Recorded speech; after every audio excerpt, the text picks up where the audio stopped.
Quando o novo governo tomou posse, algo inédito aconteceu. Um ministério para as mulheres. Até tinha uma secretaria antes, cara, mas ministério mesmo não. E aí, é um momento, era de celebrar, né? E a mulherada soube celebrar, olha só isso.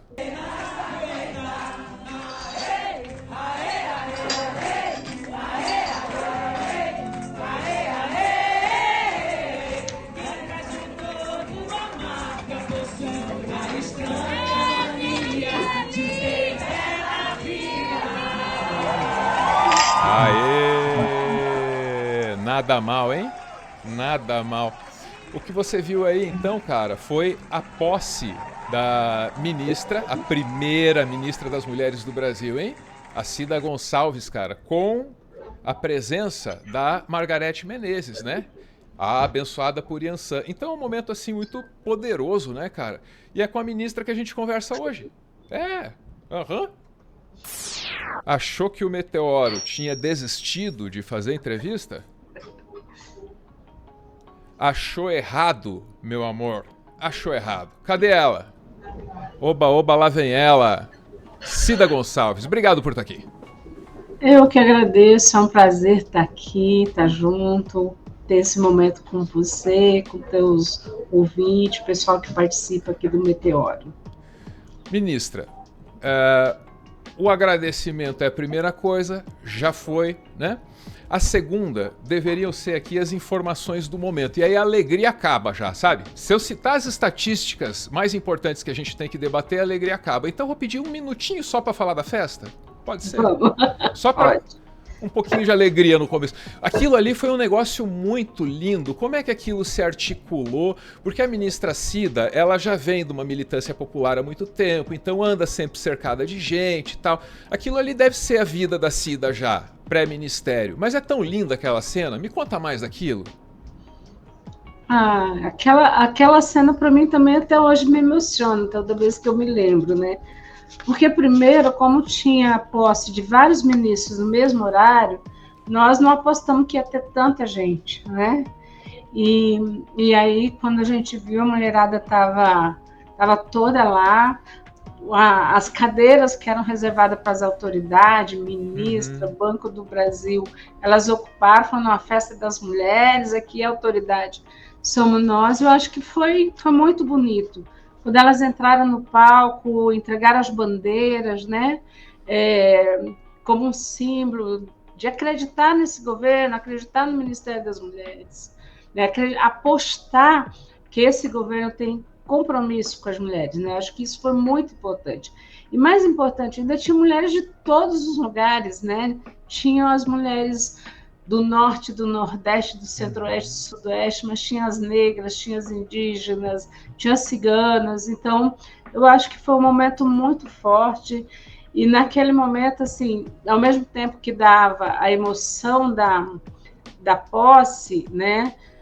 Dava um medo da responsabilidade que assumia tanto perante o presidente quanto perante a nação e perante essas mulheres que lutaram a vida inteira para garantir direitos, né? Então, acho que é isso. Muito bem, muito bem. Ministra, vamos lá, vamos para o papo reto, que às vezes também é duro. A nossa audiência vai ver, a ministra na ponta dela aí, talvez ainda não, um trecho de uma reportagem da Agência Senado, tá? Realizada em função de uma passagem da ministra pela casa. Aqui tem uma estatística que vai ser aterradora e talvez até gatilho aí para uma parte da nossa audiência. Isso aqui é terrível para mim, ó. 33 milhões de pessoas passando fome no Brasil é ruim. Agora, saber que 80% são mulheres e a grande maioria é mãe solo e negra, né? Isso aqui é estarrecedor. Uma sociedade que tem esses dados não pode estar saudável, não pode estar funcional. Ministra, o que explica do ponto de vista histórico, eu acho que a audiência aqui do Meteoro sabe o que explica esses dados. O que a gente não sabe é como é possível resolver. Eu tenho certeza que uma parte da audiência aqui é até meio cética sobre a possibilidade de resolver a curto prazo, no período de um governo, né? Impactar esses números de maneira assim, sabe, significativa. E aí eu queria, na resposta da Cida, saber assim, que estatística ela espera deixar quando sair? Olha, não só eu, mas todo o governo Lula, né? O presidente Lula tem dado uma mensagem para os ministros que nós temos que ter ação de governo. Portanto, as mulheres passando fome, a prioridade do presidente Lula é o combate à fome, e a maioria de mulheres, portanto, isso é uma das prioridades do governo, não só da ministra Cida, não só do presidente, mas de todo o governo, né? Então, assim, eu acho que nós esperamos, aí eu vou dizer, o governo Lula espera, né, de novo, quando terminar esse mandato, nós estamos fora da linha da pobreza. Esse é o desafio que está colocado. E isso é que nós estamos trabalhando e intensificando muito. Então, nós temos muitas políticas. Se você for ver, nós temos o programa Bolsa Família, que voltou, e voltou com força, né? Nós vamos ter aí um grande número. Nós aumentamos o valor do Bolsa Família, mais R$ 160 por criança, por família. Isso tira, né, nos ajuda a tirar da extrema pobreza, né, da miséria. A gente não tira da pobreza ainda. Nós mantemos na pobreza, mas nós tiramos da extrema pobreza. Nós temos o PAA, né? O PAA, que é o programa de alimento, coloca, por exemplo, as pescadoras, as ribeirinhas, as pequenas agricultoras no mercado para vender os seus produtos. Então, as mulheres têm uma horta no quintal, pode vender, isso gera renda, elas têm o benefício, né? Então, assim, a gente tem trabalhado dentro de uma perspectiva de aumentar, tirar com que essas mulheres saiam da extrema pobreza. Afora isso, nós estamos trabalhando dentro da perspectiva do empreendedorismo, né? Porque a gente trabalha dentro de uma linha que a gente acha que a mulher que vende salgado, ela não faz nada. A gente vai discutir isso depois na lei da igualdade, mas eu já quero começar a dizer isso. Uma mulher que vende salgado ou vende o guardanapo, ela é sim uma empreendedora. E isso é que faz ela se alimentar. Então, nós estamos trabalhando dentro de uma perspectiva de aumentar e fazer com que essas mulheres estejam no mundo do trabalho, estejam tendo condições, né, de ver o que ela ganha, o lucro que ela vai ter, colocar essas coisas no mercado de trabalho. Eu acho que essa política como um todo, de fato, vai ajudar a sair da extrema pobreza, né? Mas nós temos aí um desafio, a gente tem dito isso, eu tenho dito, principalmente para o presidente da República, nós precisamos tirar as pessoas da miséria, da extrema pobreza, mas nós também precisamos discutir a questão da igualdade, né? Colocar no mercado de trabalho, discutir a igualdade, porque nós temos muitas mulheres ganhando muito menos que os homens, e isso também ajuda na questão da extrema pobreza. Ministra, eu quero muito posicionar a nossa entrevista aqui dentro do calendário. Nós estamos conversando dentro do dia 24 de novembro. E 25 é uma data muito importante para a causa que a senhora representa. Eu vou chegar lá. Mas antes, só para arrematar nosso tópico anterior.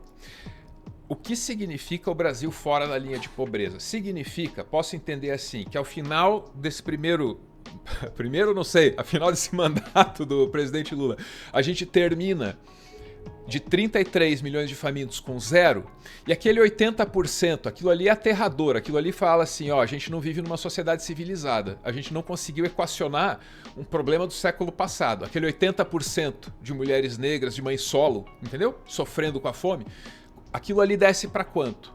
É isso que eu quero saber, o que eu posso esperar desses números, ministra Cida? Olha, eu acho que assim, eu vou ser sincera, porque eu não vou trabalhar com projeção inexistente, né? Claro. Sair da fome, sair da extrema pobreza, da miséria, não significa acabar com a pobreza. E nem significa os 33 milhões. Mas a política que nós estamos adotando, de ajudar na cisterna no norte, no nordeste, de contribuir com uma série de coisas, acho que vai diminuir muito.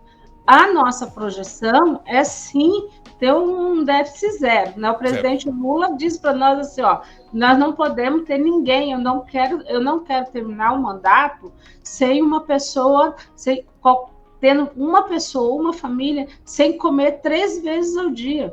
Todas nós já ouvimos essa fala do presidente. Isso ele insiste em todas as reuniões. Ontem, quando ele lançou, né, o G20, chamou todos os ministros, ele disse a prioridade é a questão da desigualdade. Então, eu acredito que se a gente não chegar no índice zero, nós vamos estar ali para terminar, porque esse desafio, ele é um desafio permanente do presidente Lula e de todos nós. Todas as nossas políticas, por exemplo, para as mulheres, nós estamos discutindo dessa linha. Como é que nós vamos empreender, como é que nós vamos fomentar recurso, como é que nós vamos fazer para que as pessoas se alimentem. E aí eu quero te dizer uma última coisa antes da gente entrar no outro tema, porque a gente está falando aqui da extrema pobreza e da fome. Nós ainda não entramos na discussão da insegurança alimentar, né? Então, são duas coisas que são desafios para o Brasil. Perfeito. Bom, a gente conversa com a ministra Cida Gonçalves, das Mulheres, a primeira da história, né? Que o Ministério siga existindo, que o Brasil saiba levar a sério, né? A organização do governo federal, né? Manter essa pasta, acho que é importante, né? Que seja a primeira de muitas. E a data é importante. Vamos lá, a gente conversa no dia 24, véspera do dia 25. No dia 24, o Ministério das Mulheres aí brilha no Diário Oficial. Opa, só dá Ministério das Mulheres lá no Diário Oficial. Aí eu quero saber o que tem lá. Opa, o que de importante, pelo que a Cida trabalhou aí nos últimos 10, 11 meses, que está culminando agora, que está acontecendo agora. É um dia importante para ela. E amanhã é um dia importante para a causa, que é o 25 de novembro, que é o Dia da Não Violência contra a Mulher. Vamos lá, ministra. Hoje terminou uma tarefa, terminou uma missão, não é isso? Fechamento? Na verdade, a gente terminou uma parte e começa outra, né? Então, claro. Assim, porque no governo tudo é permanente. Então, o presidente Lula tem como um grande desafio a questão das desigualdades, né? Quando ele, inclusive, me chamou para ser ministra de Estado, ele disse assim, Cida, né, nós precisamos enfrentar duas coisas. A questão da desigualdade salarial entre homens e mulheres, eu não posso admitir, ele disse, nenhum homem saudável pode admitir que uma mulher ganhe menos que um homem pelo mesmo trabalho no Brasil. Esse, para mim, é um grande desafio. O segundo é o feminicídio zero, né? É trabalhar para que a violência contra as mulheres, de fato, seja erradicada do Brasil. Então, são duas coisas que foi me colocada como tarefa. Então, hoje, na verdade, quando nós entramos, o desafio foi constituir uma lei da igualdade salarial remuneratória, né? Então, nós, em 2 meses, elaboramos uma proposta de lei, encaminhamos para o Congresso Nacional, o Congresso tramitou e votou em julho, né, e aprovou essa lei e, portanto, foi sancionada pelo presidente da República, né? O que diz a lei? A lei diz que as empresas com mais de 100 trabalhadores, né, é obrigada a pagar salário igual. E, portanto, mas para isso nós vamos ter o que a gente chama de um relatório de transparência, né, com dados, com informações sobre a questão salarial. E aqui nós estamos falando do salário de entrada, não estamos falando das comissões, nada disso, nós estamos falando da entrada. É o mesmo trabalho, é salário igual. Agora, o que nós conseguimos foi, após a sanção, que não foi algo fácil, e eu quero te dizer, eu mesma apostei muito que ia ser um projeto fácil de ser aprovado no Congresso. Mas me surpreendeu, e naquela sessão do Senado que você viu os dados que eu coloquei, o próprio Paulo Paim falou, nós estamos com um projeto há 30 anos e nunca conseguimos aprovar, o governo conseguiu aprovar em 6 meses. Né? Mas não foi fácil. Né? Nós ficamos lá negociando, a gente teve resistência das empresas, a gente teve resistência de diversos lugares que nós pactuamos. Isso não gerou, logo após a sanção da lei, ter que negociar a regulamentação da legislação.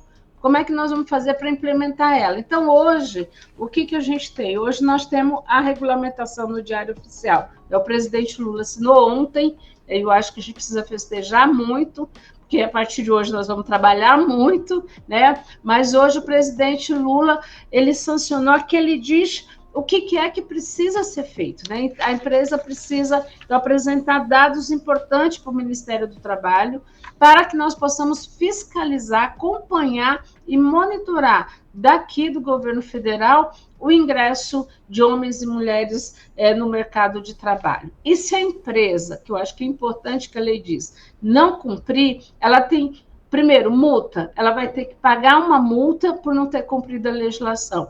E segundo, ela tem que fazer um plano de trabalho na empresa de equidade salarial. Portanto, ela terá que cumprir um plano de equidade salarial. Quais são os dados do relatório de transparência e quais os elementos para compor o plano de trabalho é que hoje foi publicado no Diário Oficial. Então, hoje nós temos a lei, nós temos a regulamentação da lei e agora nós precisamos, na verdade, que você que está aí nos assistindo nos ajude a acompanhar e monitorar. Se tiver algum problema, você liga no 180 ou liga no 158, que é do Ministério do Trabalho, para que a gente possa, os auditores fiscais, ir na empresa, acompanhar, monitorar o que tem acontecido no Brasil. Ministra, a senhora sabe que no jornalismo a orientação aí é que quando aparece um telefone de serviço, danou-se. Tem que rolar uma reprise. Ah, não tem jeito. Vamos lá. O 180 é qual? Vamos lá.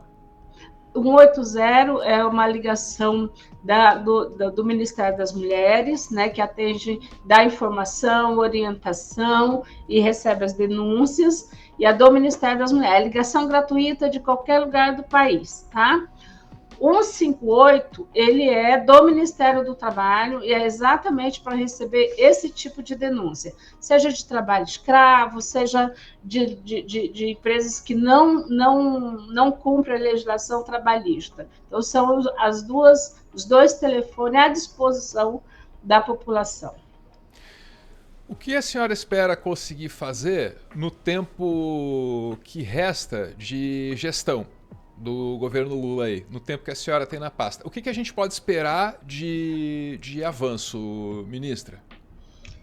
Eu vou te falar, assim, eu espero fazer muita coisa, né? Nós temos 3 anos, esse ano nós tivemos muitas entregas, nós tivemos muitas coisas, mas nós temos muito a fazer.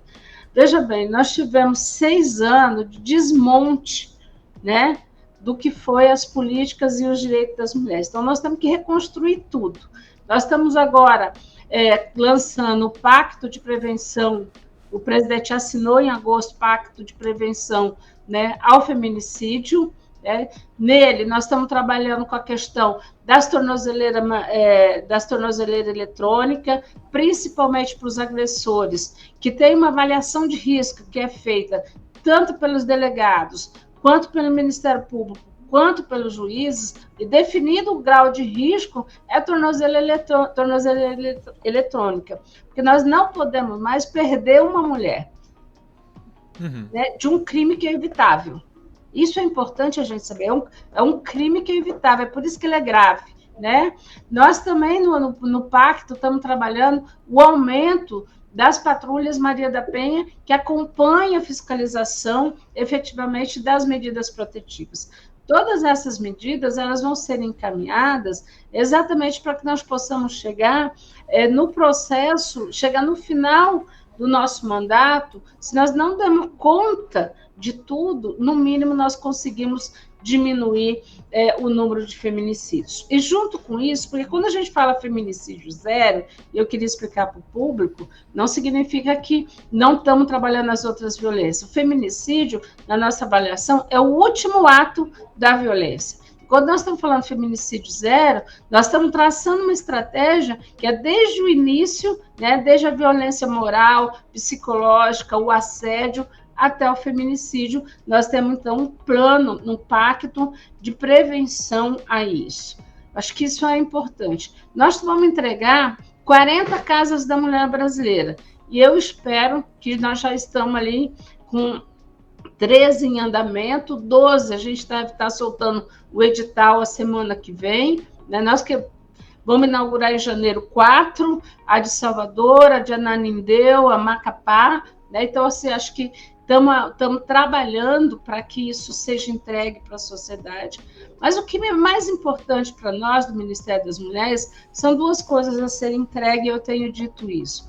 Primeiro, nós precisamos discutir a desigualdade, o que o presidente traz. Então, nós precisamos fazer com que as mulheres estejam inseridas no mundo do trabalho, não sejam elas as maiores pessoas que passam fome, né? E não sejam elas que estejam abandonadas, seja pelos companheiros ou seja pelo Estado brasileiro. O Estado brasileiro tem que ser parceiro delas. Para isso, nós queremos discutir uma linha de profissionalização, qualificação e inclusão digital de todas as mulheres, para que elas possam ter acesso à informação. Isso é muito importante, né? Nós temos hoje, a maioria das mulheres, a gente tem o programa, nós estamos aqui no YouTube, nós estamos numa sede, mas nós temos mulheres que ainda têm informação pelo rádio. Então, como é que nós vamos chegar nessa mulher? Estou aqui dizendo da lei de regulamentação da igualdade salarial, mas como nós chegamos naquela mulher que não tem acesso a nada. Então, são elementos importantes que nós queremos trabalhar. Então, ela precisa ter acesso digital, e o acesso digital é ter acesso à internet e saber mexer, né? Também, porque senão ela depende do pai, depende, né? Então, acho que isso vai ser feito pelo Ministério das Mulheres, Ministério do Trabalho, Ministério das Comunicações. Acho que são questões importantes. A outra é enfrentar o ódio contra as mulheres. Nós estamos aí vindo há praticamente 10 anos, desde quando começou o processo da discussão da presidenta Dilma, que culminou no golpe de 2016, nós temos um aumento do ódio que tem recaído sobre as mulheres. Então, a segunda é enfrentar a misoginia. Isso não é só o governo do Estado que faz, isso nós precisamos que a sociedade faça, nós precisamos que as empresas façam. Então, nós lançamos agora, né, um Brasil Sem Misoginia, com mais de 139 entre organizações e empresas aderindo ao Brasil Sem Misoginia. Ministra, a instituição brasileira que eu mais respeito é a Mãe Solo. Eu não sei nem se eu estou brincando. Não estou. É sério mesmo. A instituição brasileira que eu mais respeito é a Mãe Solo. Porque, ao meu ver, e na minha experiência empírica, a paternidade no Brasil, a cultura da paternidade no Brasil pode, às vezes, ser muito problemática, né? E aí, eu percebo umas dificuldades, assim, tão gigantescas, assim, colocadas no caminho dessas pessoas, sabe? Aqui no meu estado, por exemplo, ministra, o Intercept denunciou um esquema horrível, em que a justiça e alguns profissionais de saúde pública se unem para fazer com que essas mães sejam obrigadas a ceder seus filhos e filhas na mão de pais acusados das piores práticas, né? E o que está usando, ou o que está sendo usado, o que está sendo instrumentalizado para gerar essas injustiças é a lei de alienação parental.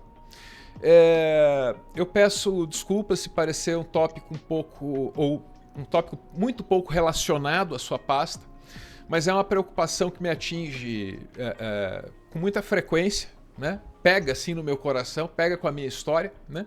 E eu queria saber se a ministra está a par disso, qual é a opinião dela como mulher, né? Como militante também, né?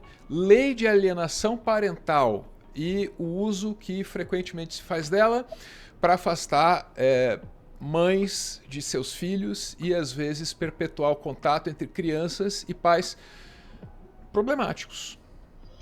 Eu acho que a questão da mãe solo, você tem toda a razão disso ser uma questão, né? Primeiro porque nós temos dois tipos de mães solos.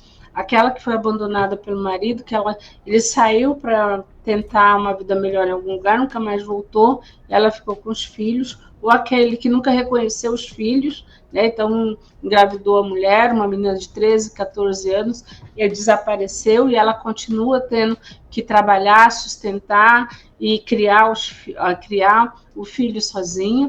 E nós temos aquelas que se separaram, divorciaram, né? Então, assim, eu acho que nós temos aí um aspecto grande. E eu quero separar porque quando a gente fala de mães solos, principalmente aquelas que passam fome, são essas que foram abandonadas pelos seus maridos. Com relação à lei de alienação parental, Eu, de fato, eu tenho conhecimento, né? O movimento de mulheres que lutam contra a lei de alienação parental, eu já tive reunião com elas, já debati. Eu também sou contra a lei, a forma com que ela é usada. O Brasil é o único país, né, que tem uma lei desse tipo, que foi feita por um cara, por um acadêmico contestado a nível internacional. Portanto, ela é uma lei complicada que, de fato, não tem garantido o direito das mulheres e tem permitido o abuso de crianças e adolescentes muitas vezes, né? A lei, ela está em discussão no Congresso e no Senado, a revogação dessa lei.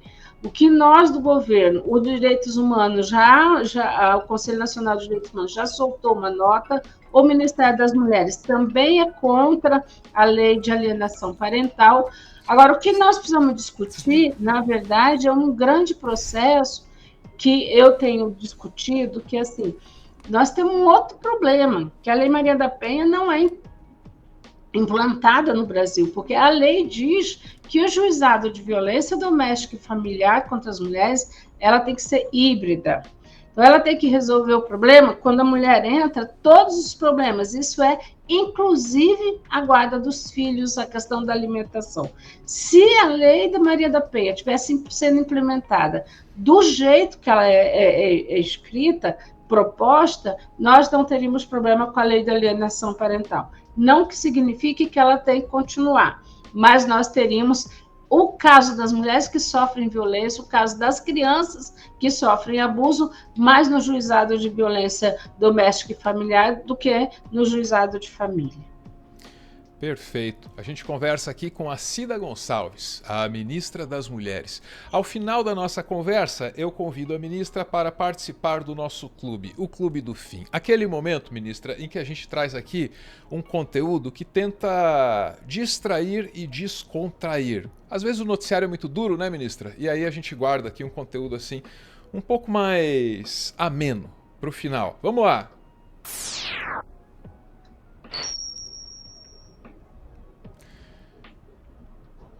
Eu vou colocar aqui uma foto na tela e aí talvez a ministra não veja, mas se for esse o caso eu faço uma audiodescrição.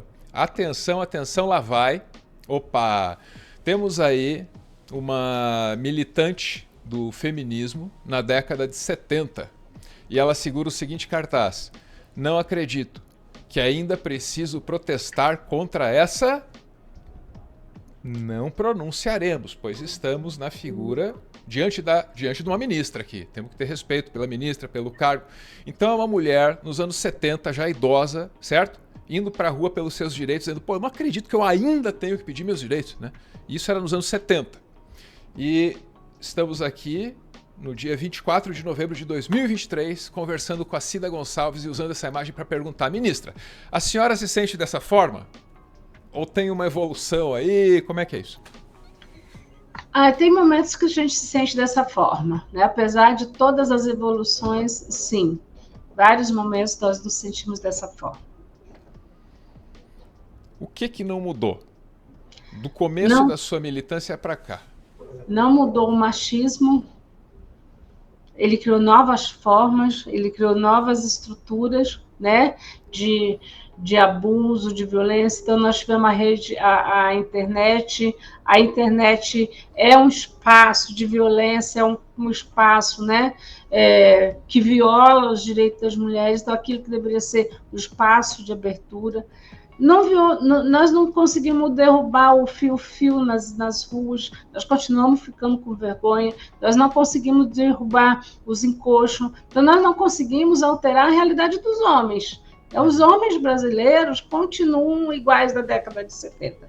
Alguns evoluíram, alguns estão junto com a gente na rua, mas o conceito do machismo ainda é o mesmo da década de 70, mesmo nós tendo tecnologia, mesmo nós tendo avançado, mas nós continuamos ainda pensando como na década de 70, que mulher tem que ficar em casa, lavar, passar e cozinhar, e os homens são os provedores. Isso é que nós precisamos mudar. A cultura. O comportamento. Eu acho que nós precisamos mudar o comportamento. É por isso que na discussão da política de cuidados, nós queremos discutir que os homens possam se apropriar do serviço de casa, descobrir que é bom cozinhar, é bom receber o elogio pela comida que fez, é bom saber que a casa está limpa, entendeu? Como é bom a política de cuidados. Eu acho que os homens têm que saber que isso é bom, né? Isso é bom. O que é ruim é que seja uma obrigação. Então, você trabalha das 7, você acorda às 4 para organizar tudo, botar o filho para a escola, voltar a fazer o almoço, né? Aí volta a fazer a janta. Então, passa a ser uma obrigatoriedade. É muito ruim. Agora, se é dividido, se é prazeroso, tem que ser para homens e mulheres. Ministra, eu tendo a pôr tudo na conta da cultura, sabe? Tem uma frase aí de um malucão dos anos 70 lá também, e ele diz assim: a cultura não é sua amiga. E com isso, o que se indica é a necessidade de uma revisão constante, né? E também da admissão, entende? De que os efeitos problemáticos dessa cultura moram dentro de cada um de nós. Vou contar para a senhora aqui uma coisa constrangedora. A gente já tá nesse momento assim do final da entrevista, é descontraído, e eu estou tentando terminar aqui em bom espírito. Então vou eu contar uma história humilhante aqui para a ministra. Sabe que no meu primeiro casamento, ministra, a primeira vez que eu pendurei uma calcinha no varal, eu me sentia assim, a última bolacha do pacote, ministra. Eu olhava para aquilo e falava: nunca que meu pai faria isso, como eu sou um homem moderno, uau, eu sou o máximo. E sabe o que eu estava fazendo só, ministra? Pendurando uma calcinha no varal, mas nada, era só isso mesmo. Aí o tempo que foi me ensinar, sabe? Então, isso aí, ó, já faz tempo, né? Eu tinha 30 anos. Quanto eu ainda tenho que aprender agora? Quanta cultura esquisita que me foi ensinada, eu ainda devo estar reproduzindo, sabe? Essas são coisas aí nas quais a gente tem que pensar antes de ficar posando de desconstruidão, né? Tem isso. Eu sempre digo uma coisa nas minhas falas, que é assim, a gente precisa discutir com os homens que não é eu lavei o meu copo, ou o churrasco do domingo. Ele acorda, vai no açougue, compra carne, bota o sal grosso, né? 10 horas, ele acende a churrasqueira, bota a carne, abre a cerveja, começa a tomar a cerveja, mas a farofa, o arroz, né, a salada, o vinagrete, é tudo a mulher que faz. Aí terminou o churrasco, e diz: como estava gostoso o churrasco. Isso. Né? Então, assim, na verdade, a gente precisa entender que é o seguinte: acorda 4 horas da manhã, faz a farofa, organiza o arroz, a salada, vai no açougue, compra a carne, bota o sal, e 10 horas, na hora que acender a churrasqueira, chama a mulher para bater um papo e tomar cerveja junto. Não vai ser bem melhor esse churrasco? Vai ser bem mais gostoso? Então, assim, eu acho que essas coisas, você chama de cultura, eu tenho chamado de valores e comportamento. Né? Nós somos educados, pensar, como você disse, meu pai nunca faria isso, é isso que a gente vai pensando, mas isso não é o papel do homem, isso não é o papel da mulher. E, na verdade, todos nós somos seres humanos e nós temos que estar preparados para fazer tudo na vida. Né? A paternidade responsável, a casa responsável, a solidariedade nos processos. Acho que isso é um negócio que nós vamos construir. Eu espero que com o presidente Lula e com todos os ministros que nós temos nessa esplanada, a gente possa ajudar o Brasil a avançar. Maravilha, essa foi Cida Gonçalves, a ministra das Mulheres aqui no Meteoro. Agradeço a entrevista, ministra, muito obrigado por ceder esses 33 minutos preciosíssimos da sua agenda, tá? E obrigado por ter dado aqui pra gente uma belíssima de uma programação para o final de semana. Eu que agradeço, e assim que precisar, conta comigo. E aos homens e mulheres, eu acho que vem junto com a gente lutar e garantir direito das mulheres por um Brasil sem ódio e por um Brasil de igualdade. Muito obrigado, Cida Gonçalves. O Meteoro Entrevista tá de volta. Sempre lembrando, você pode colaborar com a gente, pode colar com o nosso grupo de apoiadores. Tem um grupo lá no Telegram, para onde a gente manda um conteúdo extra, né? E anuncia aí as coisas que a gente vai conversar e tal, né? Essa foto aí que eu mostrei para a ministra no final, tô mandando lá no grupo, inclusive. Beijo, galera! Valeu!